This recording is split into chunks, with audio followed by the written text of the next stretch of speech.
Et yo tout le monde, ici Raditz, j'espère que vous allez bien et aujourd'hui on se retrouve sur ma toute nouvelle vidéo top 10 des meilleures cartes sur Dokkan Battle. Alors c'est un abonné qui m'a donné l'idée de vidéo, donc pourquoi pas, je me suis dit pourquoi pas, ça ferait du contenu comme ça et puis voilà. Donc si tu veux toi aussi me dire une idée de vidéo dans les commentaires, vas-y, t'inquiète pas, normalement je la ferai si c'est en rapport avec les mangas ou Dokkan Battle. Bref, donc ça c'est mon top. Il m'a dit vraiment tu fais ton top à toi avec ton avis et ton commentaire, enfin mon avis. Et donc voilà, donc c'est parti pour la première carte.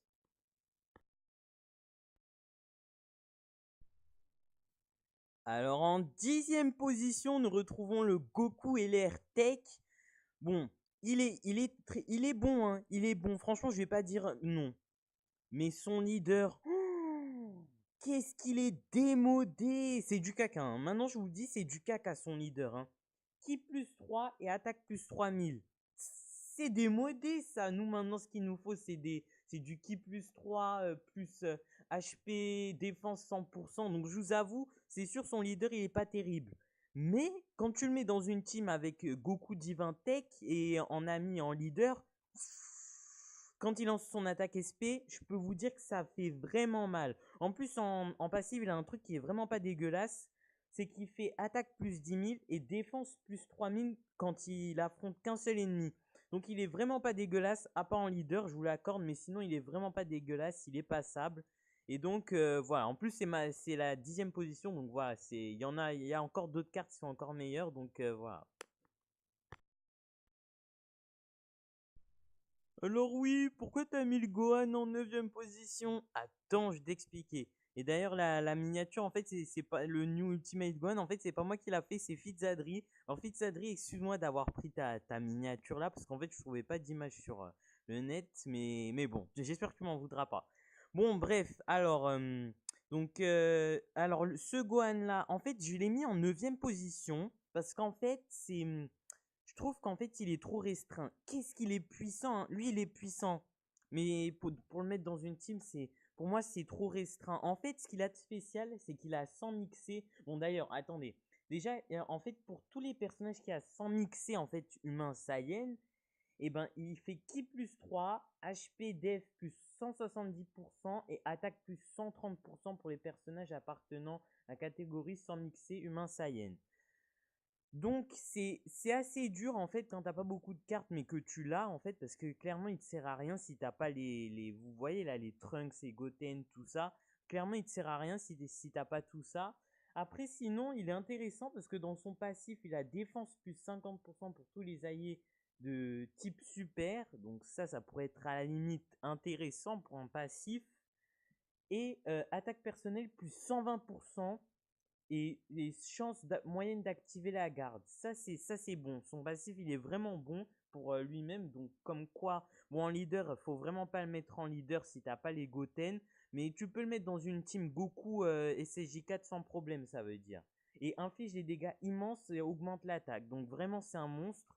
Franchement je vous le conseille, si vous avez vraiment pas les Goten, tout ça, je vous le conseille de mettre dans une team Goku Super Saiyan 4 et vous verrez, il fait vraiment taf à mon avis.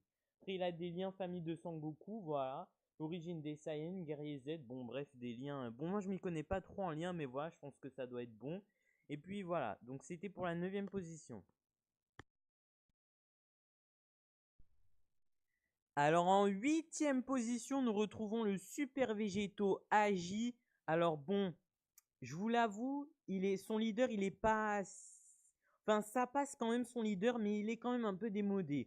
Regardez, il fait HP, attaque et défense plus 70% pour le type Agi. Bon, on peut mieux faire maintenant, franchement, on peut mieux faire. Et il cause d'immenses dégâts, donc c'est pour ça aussi je l'ai mis en 8e position. Et il a un petit bonus pour les alliés, c'est-à-dire qu'il fait pour les alliés Attaque plus 30% pendant un tour. Donc c'est un petit bonus, voilà, pour les alliés. Et bon, j'ai pas les stats exacts devant moi, mais il peut contre-attaquer à chaque fois que vous l'attaquez. Mais il contre avec son sabre. Désolé, je sais pas comment ça se dit, mais c'est son sorte de sabre. J'ai pas les trucs exacts devant moi. Franchement, je suis désolé. Mais voilà, vous savez ce qu'il fait. Il contre-attaque avec son sabre. Et donc voilà. Donc c'est pour ça qu'il reste intéressant quand même, malgré qu'il date un peu. Mais quand même, il reste dans le game. Il veut rester dans le game, cette carte-là.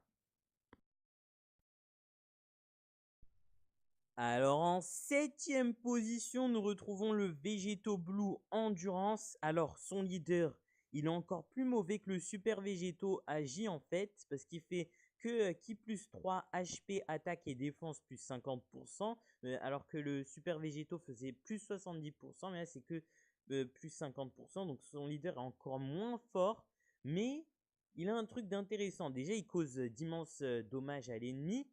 Et en plus, il a de grandes chances de lancer 2 attaques supplémentaires, chacune ayant la chance de devenir une attaque ultime.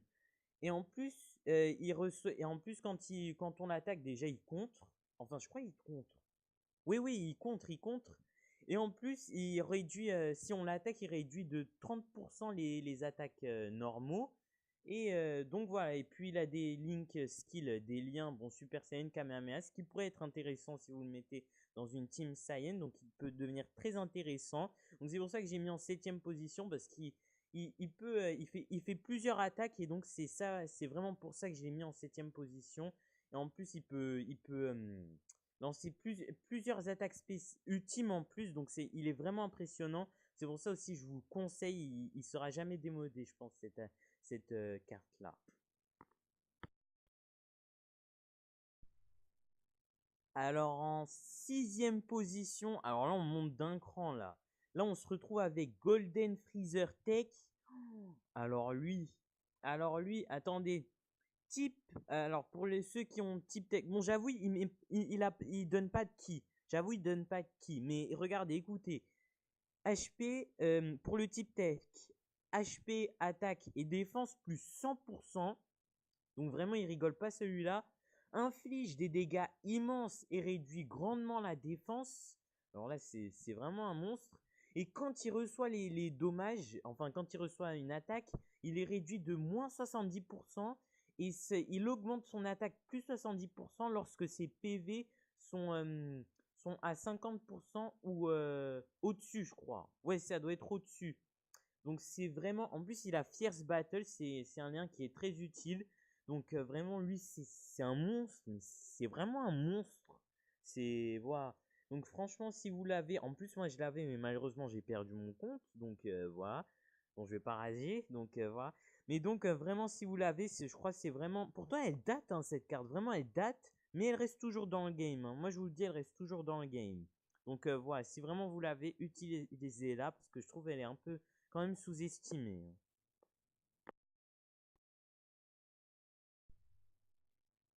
Et donc en 4ème position, là on monte vraiment d'un cran, là on arrive au Gogeta Intelligence. Alors lui, qui plus 3, HP, attaque et défense plus 120% pour le type Super Int, je crois. Je crois c'est ça. Hein. Et pour le type Extreme Int, il a Ki plus 1 et HP, attaque et défense plus 50%. Je crois que c'est ça. Hein. Je crois que c'est ça. Après, il a un super attaque. Alors, c'est Soul Punisher. Bon, là, je suis sur un site anglais, désolé. Et donc, c'est provoque des dégâts immenses, sa super attaque, et à l'ennemi, et abaisse l'attaque et la défense. C'est clairement un monstre. C'est clairement un monstre. Et en passive, il a attaque plus 120% contre tous les types. Alors lui, c'est un monstre. Même pour et même il a pas de racisme hein, chez lui. Même chez les extrêmes, il leur met du ki plus 1 et HP attaque plus 50%. Il n'y a pas de racisme avec lui. Donc vraiment, c'est une carte impressionnante. Franchement, je vous la conseille. Et elle n'est pas du tout démodée. Je crois même elle est super récente, je crois. Hein. Ouais, elle doit être... Non. Si, elle est récente, elle est récente. Donc vraiment, c'est une carte que je vous conseille. Et puis donc voilà. Alors en troisième position, nous retrouvons le Goku Super Saiyan 4. Alors lui, bon, je sais qu'il va y avoir beaucoup de alors lui dans cette vidéo. C'est vraiment impressionnant les stats des cartes qu'il peut y avoir. C'est où je me dis qu'on a beaucoup évolué par rapport au début, à l'époque de Dokkan Battle. Vous vous rappelez là où on avait quelques SR dans les invocations, on était content. Il y a quand même une différence, hein. Donc ce Goku, qu'est-ce qu'il fait? Il fait Ki plus 3, attaque, défense et HP plus 120% pour le type super puits. Et lui non plus, il fait pas de racisme, hein. Il a Ki plus 1, attaque, défense, HP plus 50% pour le type extrême puits. Alors, et son passif, alors donc déjà son leader il est excellent, bah il n'y a rien à dire. Et bah, son passif aussi, attaque plus 150% déjà. Donc c'est vraiment un fou. Il est fou dans cette deck, il est fou, mon frère. Et il a chance moyenne d'annuler l'attaque SP de l'ennemi, ce qui pourrait être intéressant quand même. Et de contre-attaquer très vigoureusement. Donc, en plus d'arrêter l'attaque SP de l'ennemi, il recontre en plus ce fou. Il recontre. Donc c'est vraiment un fou. Et il inflige des dégâts immenses et augmente la défense de 30% durant 6 tours. Voilà le petit bonus. Et plus à l'attaque immense qui fait plaisir. Et donc bah, il a quelques liens Super Saiyan, attaque 10%, agrandissement, etc. GT qui plus 2, voilà, pour le mettre avec tout ce qui est dans la catégorie GT. Et puis voilà, la combat acharné aussi. Donc voilà, c'est des liens qui pourraient être utiles aussi pour augmenter un peu l'attaque. Donc je vous conseille aussi de respecter les liens. Et donc voilà, donc c'est vraiment une carte excellente. Bah je l'avais, mais malheureusement j'ai perdu mon compte, hein, mais bon, on va pas rager maintenant. Et donc voilà. Alors en deuxième position, nous avons le Gogeta SSJ4 Tech. Alors là, vous allez me dire, oui, mais Gogeta SSJ4, il a pas de leader. Les gens, arrêtez de faire les naïfs. On sait très bien qu'il va avoir un excellent leader. On le sait, on le sait. Arrêtez de dire, oui, mais tu sais pas c'est quoi son leader. On sait qu'il va avoir un leader totalement cheaté. On le sait, on le sait. Donc ça sert à rien de rager. On le sait qu'il aura un super leader. Donc on le sait. Et donc bon, pour son attaque SP, bah, il augmente l'attaque et défense pour un tour et cause des dégâts immenses à l'ennemi. Bon, ça, ce qui est normal, des dégâts immenses, maintenant, c'est devenu la mode pour tout le monde. Et attaque plus 100% pour quand il affronte un adversaire de type extrême. Et en plus, il fait attaque et défense moins 15% pour les gars de type extrême. Et il a grande chance de contrer en fait et de contrer une attaque SP. Donc il est vraiment intéressant. Bon, c'est vrai que c'est un peu flou, on connaît pas trop son leader. Moi aussi ça me perturbe, hein. Mais bon, on sait tous que ça va être un monstre, donc voilà. Et là, les gens ont fini en beauté avec le Trunks et l'air Endurance. Une très belle carte avec. Apparemment, même il y aura une animation. Je crois qu'il y a une animation, hein. Ouais, je crois apparemment, j'ai entendu dire qu'il y avait une super belle animation. Et donc, bah, il est extrêmement puissant en fait parce que il est déjà son leader. Qui plus 3 et attaque, défense, HP plus 90% pour le type End. Donc, ça veut dire c'est-à-dire même si tu mets un extrême end, je crois, bah ça veut dire qu'il a les qui plus 3 et attaque et défense HP plus 90%. Parce qu'il ne s'est pas précisé que c'est soit pour le super end et soit pour le extreme end. Donc tout le monde est accepté. Donc c'est vraiment une bonne carte. Et donc en passif, il a attaque plus 120% et grande chance d'infliger un coup critique. Il est vraiment utile, les gens. Franchement, je vous conseille d'invoquer dessus. Enfin, je crois, maintenant son portail il est passé, donc voilà, bon, vous pouvez plus. Mais si vraiment vous avez l'occasion, invoquez sur ce portail parce que c'est vraiment une carte monstrueuse. En plus, elle est super belle. Et il inflige des dégâts gigantesques. C'est incroyable, des dégâts gigantesques. Augmente la défense de 30% durant 3 tours. Et bon, ça, c'est un petit bonus. Et inflige des dégâts. Enfin, il a deux attaques SP. Il a là une, ça inflige des dégâts gigantesques. Et la deuxième attaque SP, ça inflige des dégâts titanesques. Augmente la défense de 30% durant 3 tours. C'est vraiment une carte, faut l'avoir, les gens. En plus, avec un petit végétaux blue, franchement, votre team, elle fait le taf, mais direct. Après, là, les liens, bon, lignée royale, jugement serein, bon, c'est briser la limite, si quand même, il a de bons liens. Franchement, il a de bons liens. Et donc, voilà. Donc, on a fini en beauté avec cette carte. Donc, n'hésite pas à t'abonner. En fait, c'est un abonné qui m'a demandé. Donc, toi aussi, n'hésite pas à demander des concepts de vidéos comme ça. Je les ferai, t'inquiète. Enfin, si c'est en rapport avec Dokkan Battle. Et puis, si je peux aussi, parce que moi, je pourrais pas faire toutes les demandes non plus. Mais voilà, n'hésite pas à me proposer si tu as de bons plans. Et puis voilà, donc c'était Raditz.